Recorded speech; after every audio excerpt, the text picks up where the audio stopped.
Handang mawala ng programa ang senator na si Senator Raffy Tulfo sa TV5 matapos na magreklamo ang 22 anyos na researchee ng TV5 sa program manager ng nasabing network.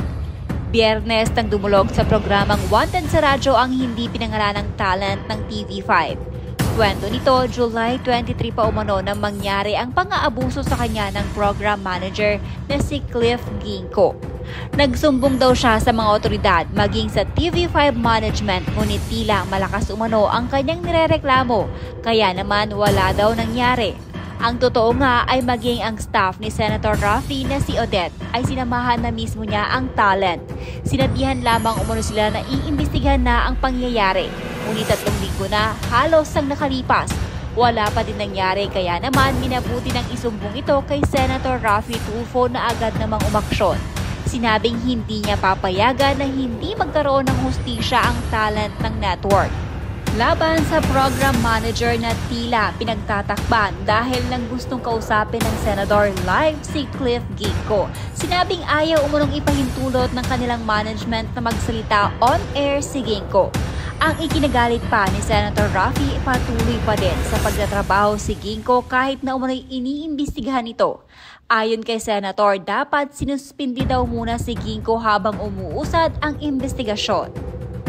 Ako po ay nananawagan sa TV5. I am sorry. Ako po ay member ninyo dito sa TV5 because I have my own show sa TV5 pero hindi ko po kukonsintihin.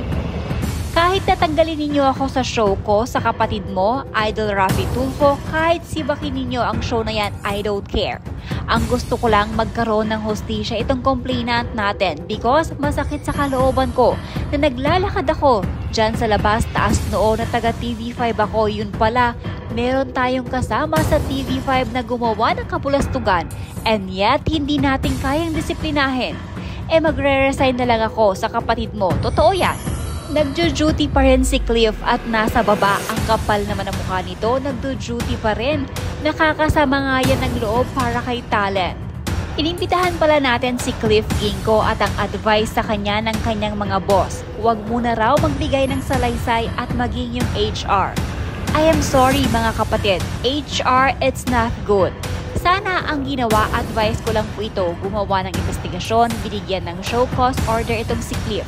Bigyan ninyo ng 72 hours. This Cliff Ginko, hindi nyo ma-issuehan ng show cause order? How important is this guy? What makes him special? Sorry, pardon me. Nakapagsalita ako ng suspindihin nyo ako. Because of this, you want to suspend me? Suspend me. Do me a favor. Kasi naman hindi kayo aaksyon. Araw-araw tayong mag-aaway dito. TV5, this is my request to you. Ayusin ninyo po ito. Investigate. Mas maganda habang may investigation itong si Cliff Ginko, suspindihin nyo muna. Just like what you did to us nung panahon ng T3. Then do it to Cliff Ginko. Bakit hindi nyo magawa kay Cliff Ginko? What makes him so special? Itataya ninyo yung pangalan ng istasyon dahil lamang sa isang tao? Baka sabihin ninyo wala akong utang na loob? No, I am doing what is right. Siguro kahit na yung pinakamay-ari ng TV5 would agree with me.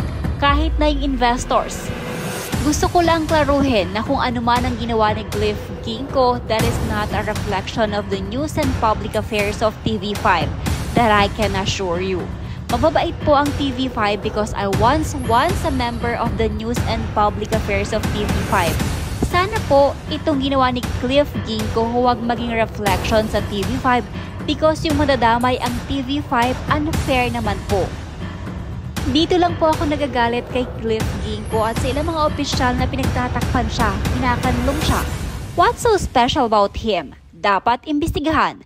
So I challenge Ma'am Lucy Cruz Valdez, the Vice President of News and Public Affairs. Ma'am Lucy, magkakilala po tayo. Imbestigahan ninyo po ma'am.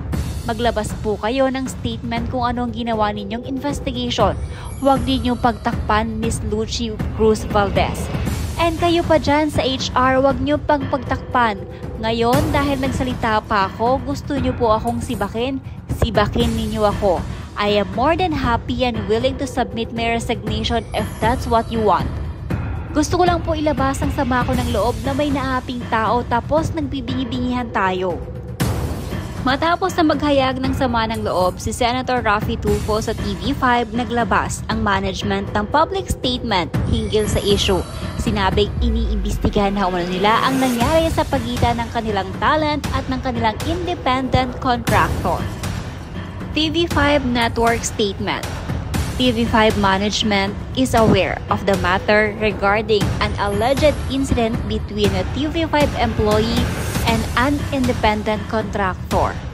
We have released the necessary notice to explain and are conducting an investigation to determine the facts so we may take the appropriate action. We have reached out to the persons concerned and are getting information. Rest assured that the rights and welfare of all parties shall be protected. TV5 remains committed to fostering and safe working environment. We ask everyone to kindly reserve judgment pending our investigation. Ang galing talaga ni Idol Raffy, tamang-tama na wala kang kakampihan dyan kasi ikaw ang takbuhan ng mga mahihirap. At saka pag may election, hindi mayaman, magpapanalo sa'yo kundi mga mahihirap. I salute you, Idol. Thank you for being fair and true to your duty as a senator. You are the one to trust above all to protect the lowly people.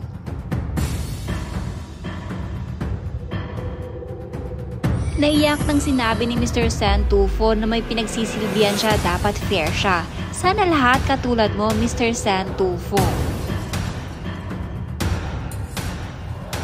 Grabe, according sa interview, ginawa lahat ng staff ni Idol Raffy Tulfo, dinala sa HR, sa ibang department ng TV5, walang ginawa.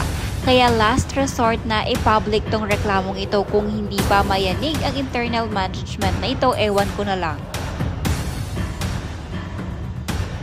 Iba talaga kapag nasa posisyon, laging baliktad eh. Kung sino ang nagreklamo, siya pa nasibak. At yung nirereklamo, tuloy-tuloy lang ang trabaho. Mukhang magaling manghimas bata ni Miss Lucy Cruz Valdez, pinagtatakpan pa ata. Well, sabi nga ni Raffy Tulfo, kita-kits na lang sa Senado.